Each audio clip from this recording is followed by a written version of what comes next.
Hey guys, hello to everyone. और हमारा जो चैप्टर नंबर 4 चल रहा था क्लास 10th एनसीईआरटी का, तो इसमें जो मैंने बताया था carbon and its compound. Carbon को मैंने बेसिकली आपको सारी चीज़ें इसकी डेफिनेशन वगैरह बता दी थी कि कार्बन में 4 वैलेंस सेल में इलेक्ट्रॉन होते हैं। ठीक है, ये शेयरिंग करता है, बहुत सारी चीज़ें मैं बता चुका हूँ। और लास्ट लेक्चर में मैंने बताया था that is the aldehyde, ketone, जितने भी ये फंक्शनल ग्रुप है इनकी प्रॉपर्टी बताई थी।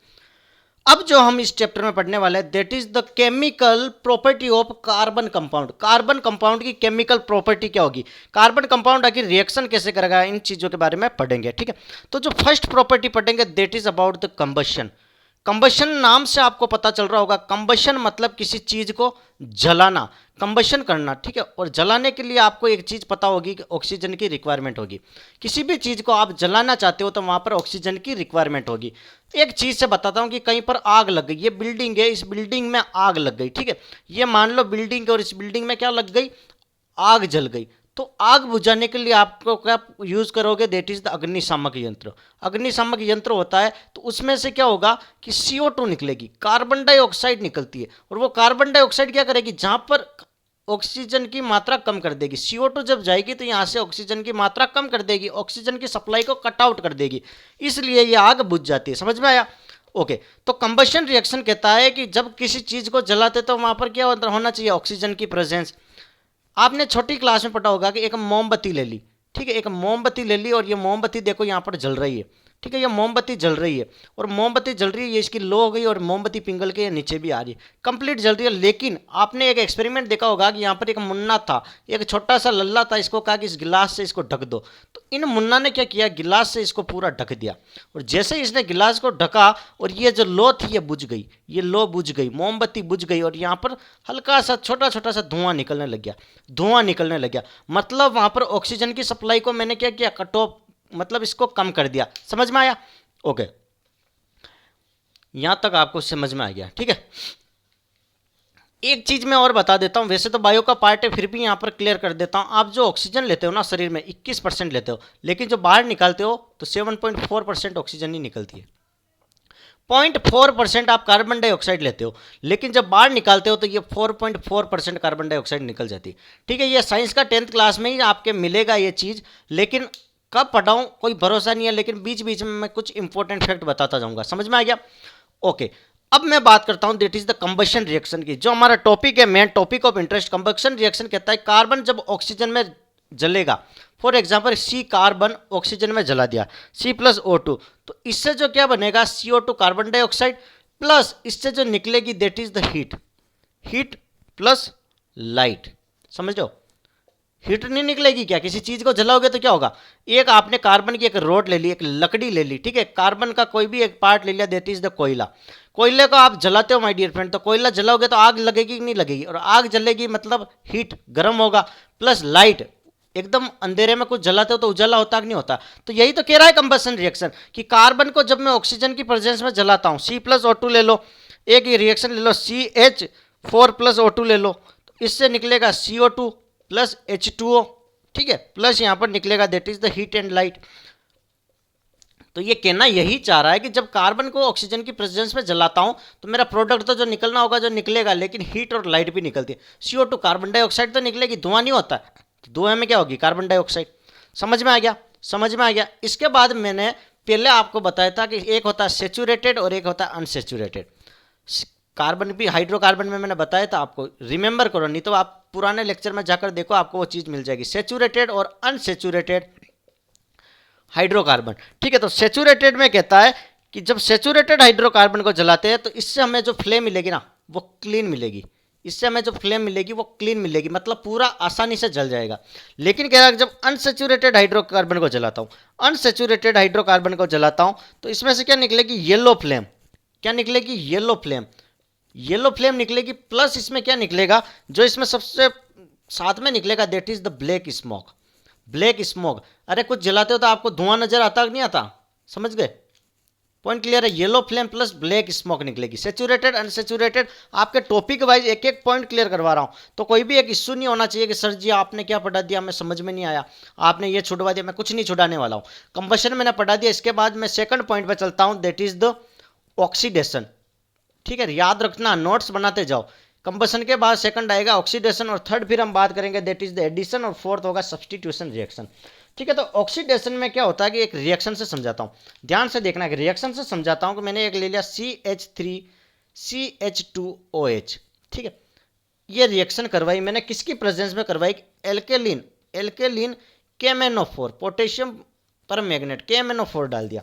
ठीक है, या फिर मैंने K2Cr2O7 डाल दिया, K2Cr2O7 डाल दिया प्लस हीटिंग की, मतलब गर्म किया। ये डालकर मैंने इसको गर्म किया, और इसको जैसे ही मैंने गर्म किया तो यहाँ पर मुझे मिलेगा CH3COOH। ध्यान से देखना, जो चीज़ समझा रहा हूँ उस चीज़ को ध्यान से देखना। इस वाले में आपको ऑक्सीजन कितने नजर आ रहे हैं, एक। इस वाले में 1 और 2, मतलब 2 ऑक्सीजन।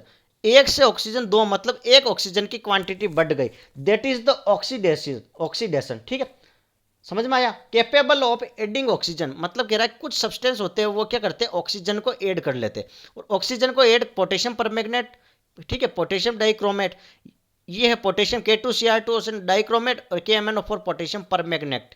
ठीक है, ये क्या होता है, क्या कलर होता है, सब देखो, जैसे जैसे हायर क्लास में जाओगे सब पढ़ाऊंगा, बेसिक से क्लियर करो, मैं यहाँ पर कोई डाउट नहीं रखा। तो यहाँ पर एक ऑक्सीजन की क्वांटिटी बढ़ गई, और ये जो है ना, इनको बोलते हैं ऑक्सीडाइजिंग एजेंट, मतलब जो रिएक्शन में ऑक्सीडेशन की प्रोसेस करवाते हैं उनको बोलते हैं ऑक्सीडाइजिंग एजेंट, और ऑक्सीडेशन में एक ऑक्सीजन की क्वांटिटी बढ़ जाएगी, that is the oxidation.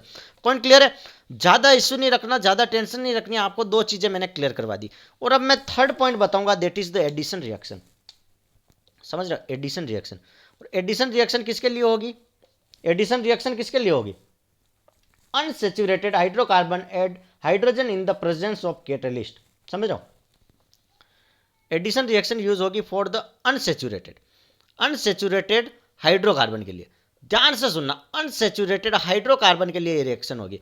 Unsaturated मैंने एक चीज बताई थी जिसमें डबल बॉन्ड या फिर ट्रिपल बॉन्ड हो, या तो ENE वाली प्रॉपर्टी हो या YNE वाली प्रॉपर्टी हो, दैट इज द अनसैचुरेटेड। और ये अनसैचुरेटेड से सैचुरेटेड में कन्वर्ट हो जाएगा, मतलब एडिशन रिएक्शन में क्या होगा, अनसैचुरेटेड वाला सैचुरेटेड में कन्वर्ट हो जाएगा। कैसे होगा रिएक्शन देखते हैं। यहाँ पर क्या है my dear friend, C double bond C, कोई भी है मैंने सब्सटेंस ले लिया, चलो H ले लो। ठीक है, यहाँ पर मैंने ले लिया H, क्लियर है। अब यहाँ पर मैंने क्या किया, H2 ऐड किया इन द प्रेजेंस ऑफ निकल कैटलिस्ट। ठीक है, कैटलिस्ट, और कैटलिस्ट की एक चीज बताऊं तो which altered the rate of reaction, which altered the rate of reaction. Rate of reaction मतलब जो केमिकल रिएक्शन करवा रहे हैं उसकी स्पीड में चेंजेस ले आएगा। कैटलिस्ट की प्रेजेंस में क्या होगा कि रिएक्शन फास्ट हो जाएगी। ठीक है, जहां 10 मिनट लग रहा होगा वहां पर 2-3 मिनट में काम कर देगा। तो ये क्या होगा, जैसे मैंने कैटलिस्ट डाला तो ये क्या होगा माय डियर फ्रेंड, हाइड्रोजन कैसे आएगा, अब इस बॉन्ड का टूट जाएगा, ये बॉन्ड पूरा एक खत्म हो जाएगा। जब रिएक्शन करवाऊंगा तो ये हो गया C डबल बॉन्ड CH। ठीक है, ये समझना, ये सेम टू सेम। लेकिन ये रिएक्शन जब मैंने निकल की प्रेजेंस में करवाया तो ये एक बॉन्ड टूट जाएगा, और एक बॉन्ड टूट जाएगा तो क्या होगा फिर, कार्बन का 1, 2 और 3, और कार्बन की प्रॉपर्टी क्या 4 होना चाहिए, तो ये हाइड्रोजन आ जाएगा। एक हाइड्रोजन यहाँ ऐड हो गया, एक हाइड्रोजन यहाँ ऐड हो गया, तो यहाँ पर क्या हो गया, सिंगल बॉन्ड बन गया, सिंगल बॉन्ड बन गया। समझना, ध्यान से समझना। ठीक है, और यहां से आपको एक चीज क्लियर होती है कि used in hydrogenation of vegetable oil using ए निकल कैटलिस्ट। ठीक है, जो वेजिटेबल ऑयल होता है ना, जो सब्जियों का तेल, उसमें क्या होता है, अनसैचुरेटेड कार्बन की चेन होती है। ठीक है, और जो अपने ये होते हैं ना, क्या बोलते हैं, एनिमल फैट, वो होते हैं सैचुरेटेड। तो ये है जो सैचुरेटेड, और ये है अपना अनसैचुरेटेड। ध्यान से देखना, ध्यान से देखना। तो अनसैचुरेटेड होता है, इनमें फैट कम होता है, ये शरीर के लिए अच्छा है, ये शरीर के लिए अच्छा है। सारे डॉक्टर प्रेफर करते हैं अनसैचुरेटेड चीज़ खाए, जो सब्जियों का तेल होता है। और ये अपने जो गायों से निकलता है फैट वाला प्रोडक्ट, घी वगैरह। ठीक है, तो इनमें क्या होता है, फैट ज़्यादा होती है, ये देखो इजीली पचती नहीं है, इसलिए कहते हैं कि वेजिटेबल ऑयल खाओ आप मस्त रहोगे। ठीक है, समझ में आ गया एडिशन रिएक्शन का, डबल बॉन्ड अनसैचुरेटेड को मैं सिंगल बॉन्ड सैचुरेटेड में कन्वर्ट कर रहा हूँ। कोई इशू है, कोई भी इशू नहीं रखना, कोई भी कंफ्यूजन नहीं रखना। पॉइंट क्लियर है, ओके। नाउ मैं लास्ट वन बात करता हूँ, that is about the substitution reaction. What is substitution, substitution reaction. देखो इनके नाम में इनकी चीजें गुली हुई है, नाम में इनकी चीजें गुली हुई है। Saturated hydrocarbon are fairly unreactive and are in the presence of more reagent. ठीक है, ये कह रहा है कि जो सैचुरेटेड हाइड्रोकार्बन होते हैं वो अनरिएक्टिव होते हैं। ठीक है, रिएक्टिव ज़्यादा इतना इनका इफेक्ट नहीं होता है, इनर्ट भी होते हैं। ठीक है, तो ये कह रहा है in the presence of sunlight chlorine is added to hydrocarbon in a very fast reaction. Chlorine can replace the hydrogen atom one by one, it is called substitution reaction. समझ जाओ, ये कह रहा है कि फॉर एग्जाम्पल CH4 ले लिया, इसमें क्लोरीन डाल दिया, समझ जाओ, क्लोरीन डाल दिया, तो ये क्या कह रहा है कि इससे रिएक्शन फास्ट हो जाएगी। और ये मैंने किसकी प्रेजेंस में करवाया है, that is in the presence of sunlight. ठीक है, ये सूर्य की अपने क्या कर दी, रोशनी गिरा दी। ठीक है, तो ये क्या कह रहा है कि क्लोरीन इस हाइड्रोकार्बन में ऐड हो जाएगा, क्लोरीन इस हाइड्रोकार्बन में ऐड हो जाएगा, और chlorine can replace the hydrogen atom one by one, एक एक हाइड्रोजन एटम को हटाता रहेगा। तो इस क्लोरीन में क्या होगा कि एक क्लोरीन अंदर आ जाएगा, एक हाइड्रोजन बाहर निकल जाएगा, तो क्या होगा CH3Cl प्लस HCl, ये बन गया। फिर से अगर मैं क्लोरीन डाल देता हूँ, मतलब ये क्या कह रहा है, वन बाई वन हटाएगा, फिर से क्लोरीन डाल देता हूँ तो CH2Cl2 प्लस HCl निकल जाएगा एक और। ठीक है, फिर वापस इसमें अगर मैं Cl2 डाल दूँ तो फिर ये हो जाएगा CHCl3 प्लस HCl और निकल जाएगा। मतलब समझ रहे हो, क्लोरीन को जब मैं ऐड करता हूँ तो एक एक हाइड्रोजन को क्या करेगा, सब्सटीट्यूट कर देगा। सब्सटीट्यूट मतलब ये बंदे का घर है, ये बंदा इसका घर यहाँ पर है, लेकिन इस बंदे को इस घर से निकालकर धर्मशाला में दूसरी जगह भेज दिया। ठीक है, that is the substitution reaction. Point clear है, सब्सटीट्यूशन रिएक्शन आई थिंक आपको क्लियर हो गया होगा। तो मैंने 4 चीजें बताई, एक तो कंबशन बता दिया था, सब्सटीट्यूशन रिएक्शन, ऑक्सीडेशन और एडिशन रिएक्शन। पॉइंट क्लियर है, यहाँ पर आपको कोई डाउट नहीं रखना। जैसे क्वेश्चन पूछा जाए, आपको जो रिएक्शन बताई वैसे ही एक साइड में लेफ्ट साइड में रिएक्शन दे देंगे। प्रेजेंस ऑफ आपको दे दिया सनलाइट रिएक्शन, और ये सब्सटीट्यूशन में क्या होगा, तो आपको राइट साइड में लिखना है भैया इसमें एक एक क्लोरीन वगैरह डाल देंगे तो HCl निकलता जाएगा, उधर वैल्यू बढ़ाता जाएगा। सब मैंने आई थिंक आपको ये टॉपिक अच्छे से क्लियर करवा दिया। तो चैनल को लाइक शेयर सब्सक्राइब और शेयर जरूर करें ताकि आपके पास हर एक नोटिफिकेशन आता रहे। Thank you.